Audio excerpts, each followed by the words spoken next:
Es que se vive una sequía fuerte en el centro del país. Pero ¿cuáles pueden ser las repercusiones para la Ciudad de México? Bueno, tengo el gusto de saludar a Roberto Capuano, él es asesor del Sistema de Aguas de la Ciudad de México. Gracias por estos valiosos minutos. Muchas gracias a ustedes por el espacio. Cuéntenos, por favor, ¿cuál es la situación en estos momentos con la sequía que se vive en el centro del país y con el sistema Cutzamala también? Bueno, lo primero que debemos de entender es la sequía y de qué se trata.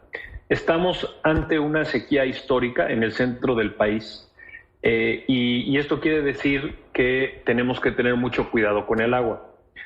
El sistema Cutzamala abastece a la ciudad de aproximadamente el 30% del agua que consumimos. El sistema Cutzamala es un sistema de presas que están en el Estado de México, del lado de Toluca, por Valle de Bravo. Estas presas están en un nivel históricamente bajo. Hace 25 años no estaban así de bajas. Y el sistema es donde almacenamos nuestra agua, la consumimos, cada año llueve, se vuelve a llenar, la consumimos y lo que lleva pasando 4 años es que no ha llovido lo suficiente para que se vuelva a llenar. Y estamos en un momento de sequía. La sequía quiere decir que no va a llover. Entonces está bajo el Cutzamala, no va a llover y la ciudad está recibiendo menos agua. Esta es una situación histórica que requiere que actuemos de una manera acorde, nosotros como ciudadanos y también en el gobierno, ante lo que está pasando. Primero, aclararle a la gente que nos está viendo que al gobierno no nos agarra de sorpresa lo que está pasando. Llevamos trabajando desde el inicio de esta administración para generar más agua de las fuentes que tenemos disponibles. De hecho, si no fuera por el trabajo que hemos hecho en estos últimos 4 años, sí estaríamos ante una crisis. Lo que estamos viviendo no es una crisis, sino es un problema serio que, insisto, tenemos que enfrentar de cara. La otra cosa que hay que aclarar es que tenemos una estrategia, que por eso esta es la razón y el principal motivo que el día de hoy quiero comunicar. Nuestra estrategia tiene 5 elementos. El primero es que vamos a producir la mayor cantidad de agua de las fuentes que sí tenemos disponibles, principalmente pozos en la Ciudad de México y en el Estado de México. La segunda es que vamos a distribuir el agua de manera equitativa. Lo que quiere decir eso es que, dado que el agua llega del poniente, insisto, del lado de la ciudad que está de Toluca, va cruzando la ciudad y conforme va cruzando, pues se va consumiendo el agua. Eso quiere decir que en el poniente hay un abastecimiento vasto de agua y en el oriente no está llegando suficiente agua. Entonces eso lo tenemos que resolver. El tercer punto es que estamos evitando perder el agua a través de reparación de fugas, pero también a través de la eliminación de conexiones de huachicoleros de agua que existen. Estamos haciendo un operativo de pipas muy grande para la gente que se queda sin agua, hacerle llegar agua a su casa en pipas de agua. Y estamos haciendo una campaña grande de comunicación, tanto para comunicar qué es lo que está pasando, como para pedirle a la gente que ahorre agua. Este último punto lo enfatizo, porque al escuchar esta información, lo que yo busco es que la gente que nos está escuchando se entienda como parte de la solución. Es decir, como no podemos generar más agua, no podemos hacer que llueva más, lo que tenemos que hacer es controlar la cantidad de agua que estamos consumiendo. Y eso quiere decir que en este momento cualquier uso de agua que no sea vital, que no sea para consumo humano, lo debemos de evitar. Por ejemplo, no debemos de estar regando jardines en este momento. Nunca, pero particularmente ahora, debemos de lavar nuestros coches con mangueras. Mucho menos lavar la manguera con mangueras. Y todo lo que sea higiene personal lo debemos de hacer con mucha conciencia, es decir, hacer baños rápidos, no dejar la llave corriendo, si tenemos fugas en casa, repararlas, y el lavado de ropa, que es donde más consumimos agua, limitarlo a un menor número de veces al día, de la semana, es decir, si en mi casa lavan 5 veces a la semana, pues no hacerlo 5, sino hacerlo 2 o hacerlo 1. Claro.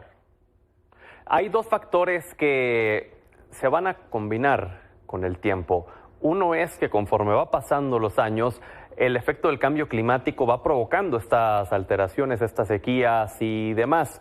Otro factor a considerar es que viene un cambio de gobierno el siguiente año. Usted ya nos platicó de lo que han venido haciendo con esta administración, pero de no darle continuidad a estas acciones se podría llegar a una crisis como la que se vivió, por ejemplo, en Monterrey hace algunos meses. Pienso que no, y lo pienso por varias razones. Primero, insisto, lo que ya hemos hecho ya ayuda a que evitemos una situación como la que se vivió en el norte. Pero los proyectos más importantes de abasto de agua para el centro del país son proyectos que toman mucho tiempo porque son proyectos muy grandes. Y tenemos varios de esos proyectos que van a entrar en línea en los siguientes 18 meses, todavía en el gobierno actual. Por ejemplo, tenemos un proyecto muy grande, muy ambicioso en el Estado de México y de Michoacán. Es la primera vez en la historia que el Estado de México y la Ciudad de México invierten en Michoacán para que los sistemas de riego que se usan en Michoacán, que son muy ineficientes y hacen que perdamos agua del sistema Cutzamala, los vamos a eficientar y eso por sí solo nos va a generar 1,000 litros más por segundo a la ciudad. Es un monto considerable, dado que en este momento, por ejemplo, Cutzamala en sus buenos momentos nos da 10,500 litros por segundo y ahorita estamos en 8,000. Es decir, con este proyecto recuperaríamos 1,000 de los 2,500 que ya perdimos. Ese es solamente un ejemplo de cosas que estamos trabajando que van a estar listas para entrar en operación en los siguientes 18 meses. Algo que me llamó la atención en la comunicación que ha tenido usted el día de hoy es que la gente no debe pensar que esta comunicación que se está dando es como cada año, de estamos en sequía, la situación es grave. Es decir, que lo que estamos viviendo hoy en día es realmente de preocuparse y de ocuparse. Exactamente, no estamos hablando de un año cualquiera, no estamos hablando que, oigan, está lloviendo poco, cuiden el agua, lávense con un vasito los dientes, no, para nada. Estamos viviendo una situación histórica, no tenemos precedente reciente de lo que estamos viviendo en este momento, por lo cual queremos que la gente reciba esta noticia con mucha responsabilidad de la manera en la que está consumiendo el agua. Y esto lo podemos hacer a nivel personal, lo podemos hacer a nivel también condominal, es decir, si vivimos en un edificio podemos sentarnos a hablar con nuestros vecinos y discutir este tema.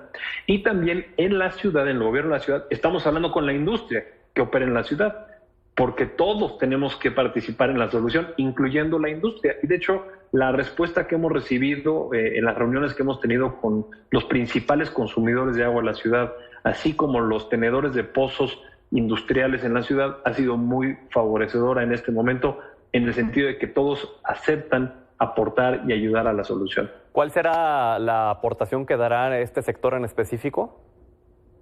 Pues estamos precisamente en esas, porque hay dos maneras de aportar para el sector industrial. Un gran consumidor puede simplemente reducir su consumo. Esa es una parte de la aportación que estamos buscando cuantificar con el sector empresarial y lo debemos de hacer en los siguientes 7 días. Y otra aportación que puede hacer el sector industrial es aquellas industrias que tienen una concesión de la Comisión Nacional del Agua para explotar pozos en sus propiedades, si tienen agua de sobra, que la entreguen a la ciudad. Entonces, digamos que tienen un pozo que puede producir 10 litros por segundo, pero están utilizando únicamente 1, bueno, pues que esos 9 se puedan utilizar ya sea en el llenado de pipas o directamente se conecten a la red de agua potable de la ciudad si las condiciones del pozo son adecuadas. Pues le agradezco enormemente que nos haya tomado la comunicación y por favor demos seguimiento al tema. Claro que sí, eso es lo importante, que la gente que se queda pensando, bueno, ¿y esto qué quiere decir para mí? Que sepa que este es el inicio de la comunicación, lo seguiremos informando. Te agradezco mucho la oferta. Gracias, buenas noches.